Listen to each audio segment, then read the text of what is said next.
Alright, shalom, shalom. Real Hebrew Israelite coming week in, week out to prophesy the downfall of America and this society. I'm going to start off giving all praise and glory and honor to YAHAWASHI, YAHAWASHI, Ba'ashem Rakakadash. Double honors to our apostles and elders and GMS and brothers that sincerely doing this work. And the few sisters that are listening and learning and being obedient to their husbands. This the brother mothers of YAHAWASHI, aka Mataz. And I'm coming back with another quick video. And basically, it's going to be a video from the elder right here. I don't want to mistake and say his name. If brothers could put his name in the comment board just to be sure, so I could be sure. But, I listen to a lot of his videos of this particular elder. And he be saying some very heavy stuff in this video. And he have a testimony about Apostle Gabar and Bishop Taziawan, and what he said, what is very heavy, very, very heavy in the video of how they take this truth serious and make sure they put this truth first. And that's what we supposed to do. We supposed to put this truth first. If you say you love the Lord, you're going to put the truth first, man. You ain't going to put nothing outside of it. Like the scripture says right here, this is 1 John 5:3. It says, "For this is the love of the Most High Power God, that we keep his commandments, and his commandments are not grievous." So YAHAWASHI commandments are not grievous. And for us to make sure we on time for the things that we do in this truth is very, very important. And that's how we should be operating daily. People will put their time to go to this place, that place. But they never put the time in doing the actual work of YAHAWASHI. They'll do anything that's vanity. But when it comes to the Lord, they put it on the back burner. Because they feel like putting the Lord first is optional. And it's not. It's not optional, man. You don't put the Lord last so you can do your folly and then you decide, oh, you want to get close to the Lord when you're ready. It don't work like that. So being on time for the Lord and being on time for the things that he has set for us is very important. This is 2 John 1:6. And this is love, that we walk after his commandments. This is the commandments that as ye have heard from the beginning, ye shall walk in it. And we supposed to be walking after YAHAWASHI's commandments to the best of our ability always. You never want to put that on the back burner. You never want to stop that. You want to make sure you putting YAHAWASHI first. Getting a video done, listening to a video when you wake up, praying, reading if you can, just doing things that's evolved around YAHAWASHI. And that's what he's gonna break down in the video with the definition he's gonna bring out. And then he's gonna say a testimony about Apostle Gabar and a testimony about the Bishop Taziawan. And this is how we should be operating. This should be our mentality in the truth. That should be your mentality always, and being on point with YAHAWASHI always. Not putting him when you ready to put him. No, you're supposed to put the Lord first. Let me get that in John 4. It says right here, John 4:19. We loved him because he loved us first. And that's what's important. So us showing that love, which is real love, for the record. Real love is an action. These people be running around telling people I love you, right? But if they really love the Lord like they say they love the Lord, right? Why they doing wickedness? Why are people got a whole bunch of tattoos on their body? Why are people following after anything else besides YAHAWASHI? Why is our females hopping rod to rod? Why is our males committing adultery, messing with other men's women? You know, because you're not supposed to lay with another man's woman at all. That's adultery, because that's that man's wife if he's laying with her, having sex with her, knowing that sex is marriage.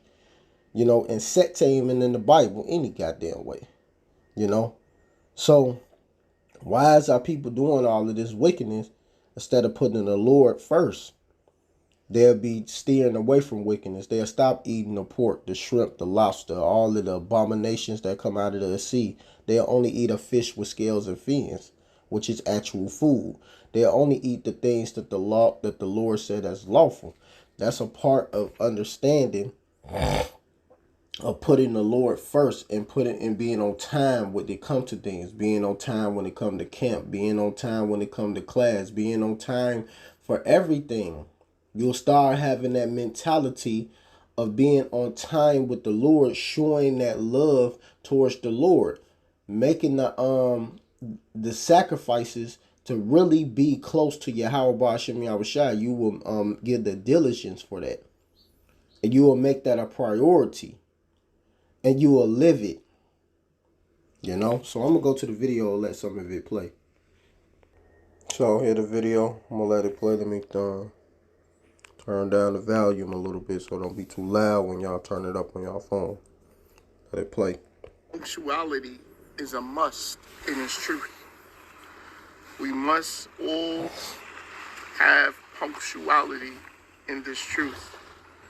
And when you look up the word punctuality, it says the fact or quality of being on time, right? The fact or quality of being on time. It says punctuality is the characteristic of completing a required task, of fulfilling an obligation before or at a previously designated time. What does being punctuality mean? Punctuality means being on time for appointments or meetings or the completion of a required task. The opposite characteristic trait is tardiness. Different cultures view punctuality differently. What is an acceptable degree of punctuality is one culture may be viewed repulsively in another culture.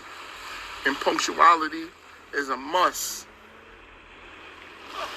Being in the born again mentality, being in the servant of the Lord mentality, you must have punctuality. What does punctuality mean in the workplace? Punctuality is the ability to be prompt, attend appointments on time, and to submit your assignments by the deadline.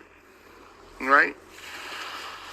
When you look up this image, I'm going to put it up as a thumbnail though. Punctuality is not about being on time. It's basically about respecting your own commitments. Okay? And we have a commitment. We made a vow to YAHAWASHI. The moment we came into this truth, the moment you start believing that you was an Israelite, one of the prospective tribes, the moment that you started to confess the name of the Father and the Son, you gave your life to the Lord. Your life no longer belongs to you anymore. It belongs to the Lord. So you have an obligation. You have a commitment towards showing up on time, being on time, and even being before the time that you're supposed to be. And I want to give two quick testimonies, which these testimonies is already out there. The apostles, the elders, and bishops always tell you their origin stories. And the origin story I wanted to bring up, the two stories I wanted to bring up was Apostle Gabon and Bishop Zion, right? And Apostle Gabon always tell the story how he lived in Flatbush, right? And he walked all the way from Flatbush to 125th Street, 1 West, and always got there on time through the Spirit. Class started at 7 p.m. The school opened up at 7 p.m. So Apostle Gabar left from Flatbush, Brooklyn, all the way to 125th Street, 125th Street, 1 West. Now, I don't know exactly what part of Flatbush that he was at.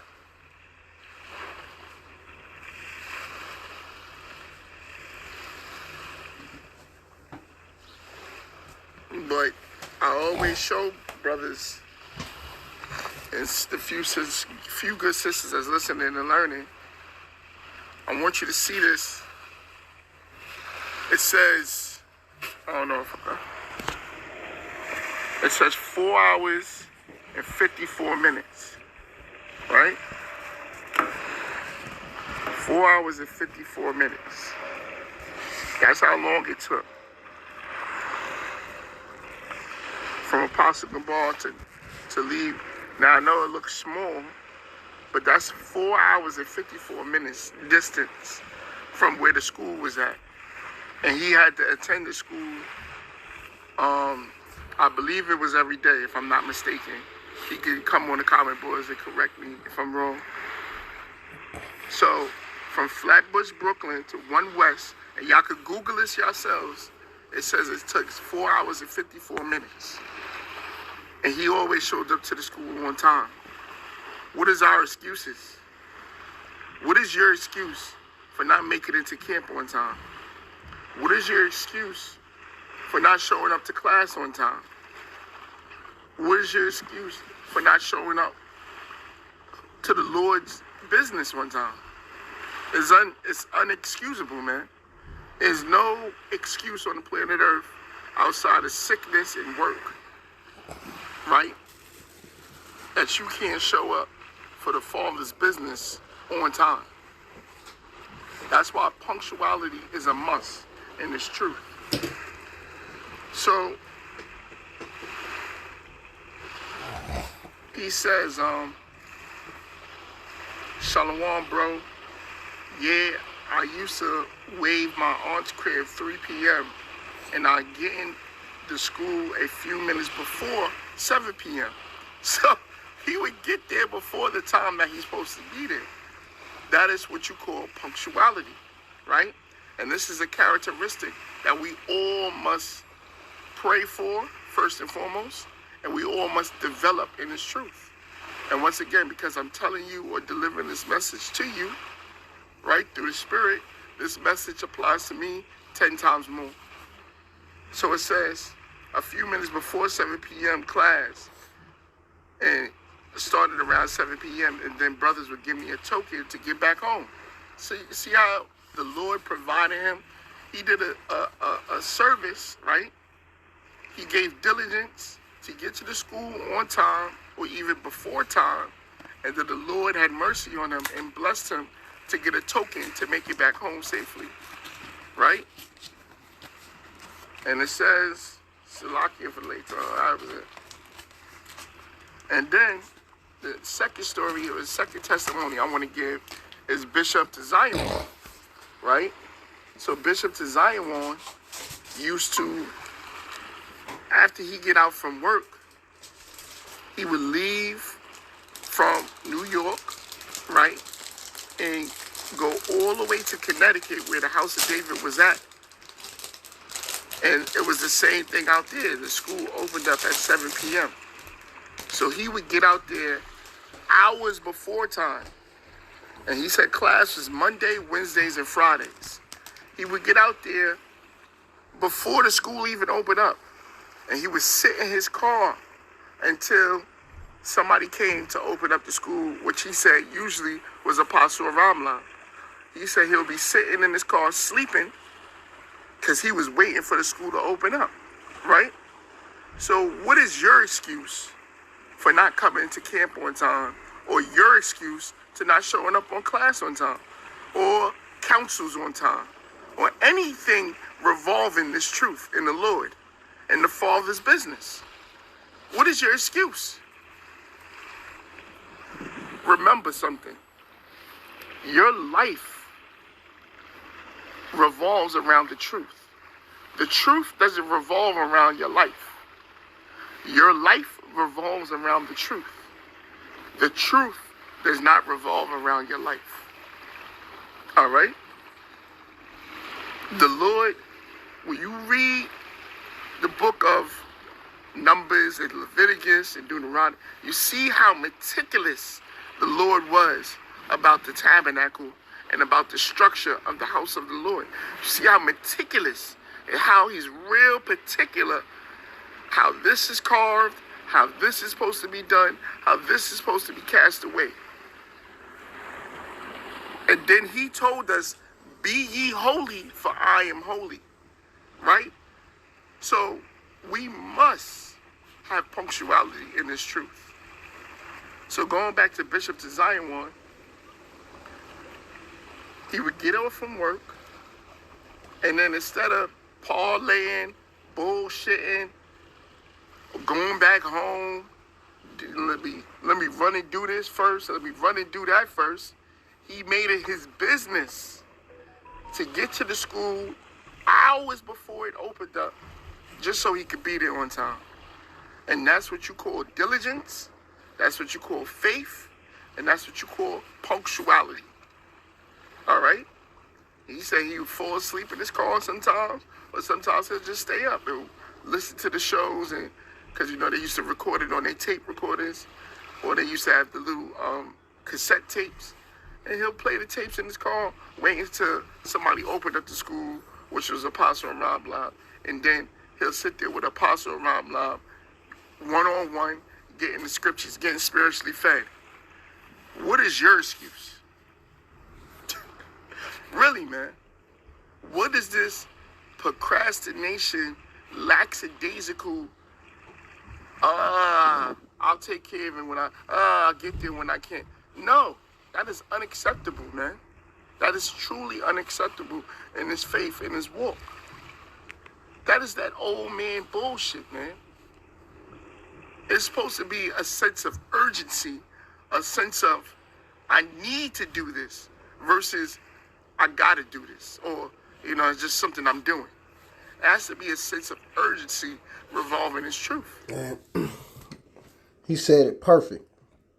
It has to be a sense of urgent revolving his truth.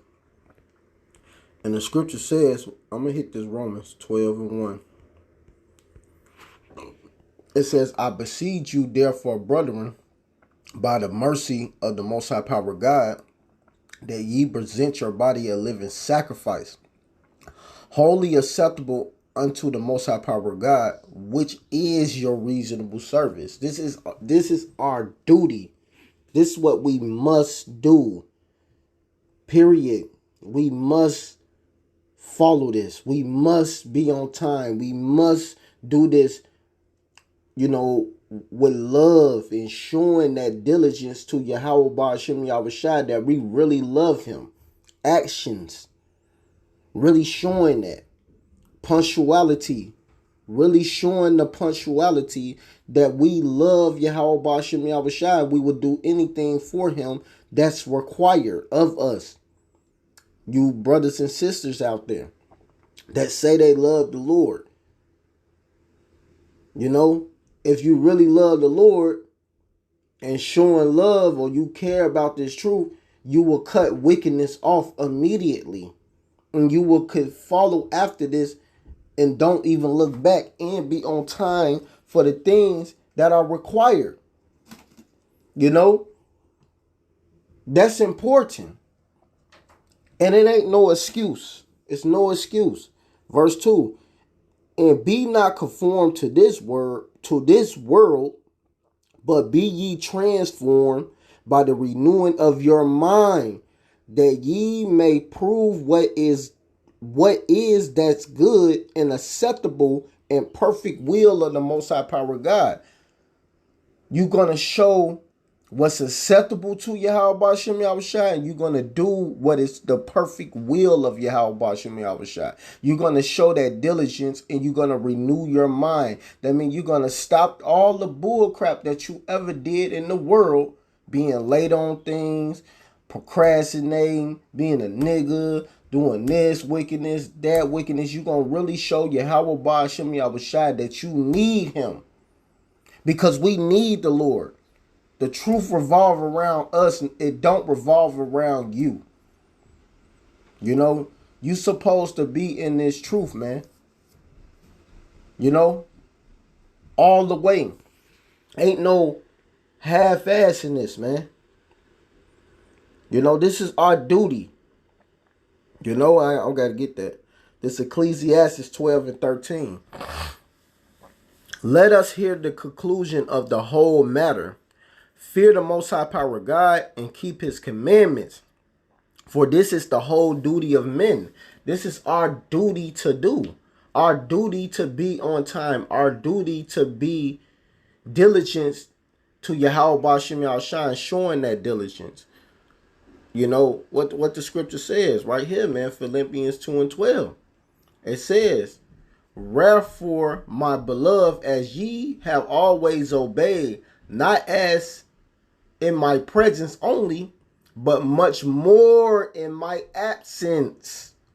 Work out your own salvation with fear and trembling. That means you're supposed to work this salvation out in the absence. Doing these videos, pushing out this work. You sisters, if you got a husband, being obedient to your husband, being the helpmeet, showing that diligence. You got more money than him, you help him. Ain't no excuse on you males part, you men. I ain't gonna call you males, you men, you brothers. It ain't no excuse on your part. Y'all should be working as well. But if you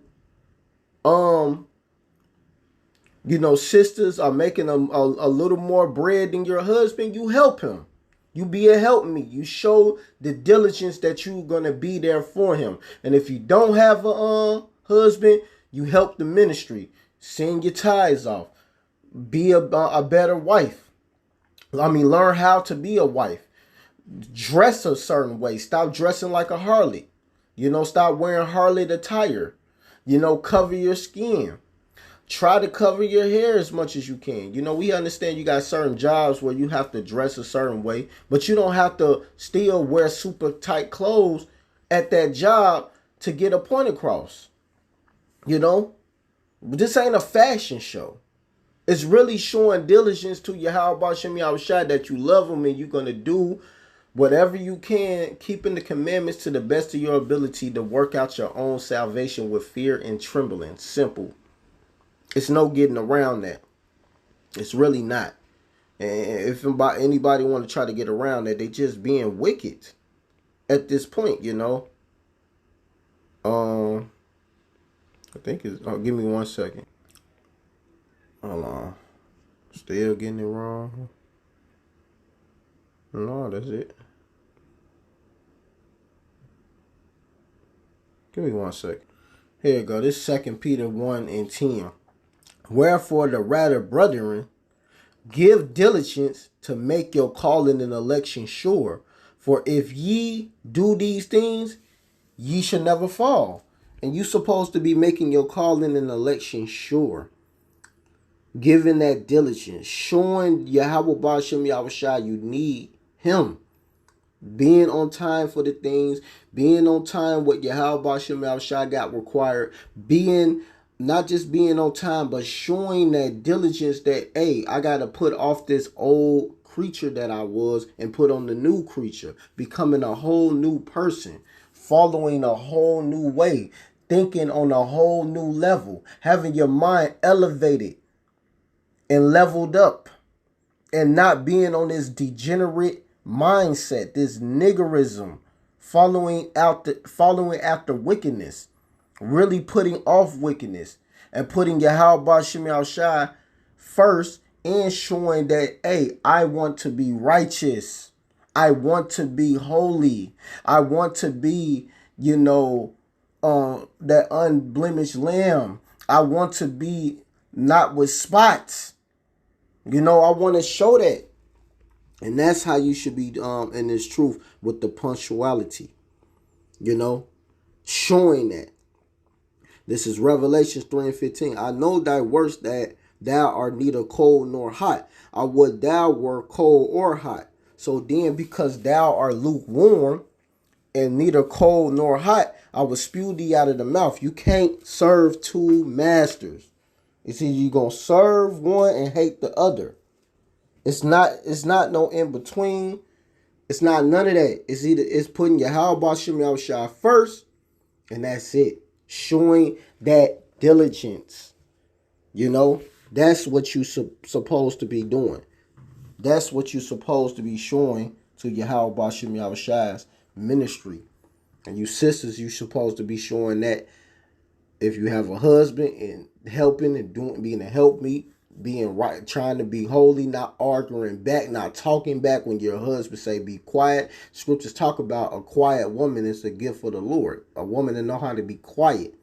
You know, when he's talking and telling you something, and if you're doing something that was off, rebuking you taking the rebuke, you being humble. Or if you ain't got that, like I'm saying, you trying to learn how to do that so you can have a husband.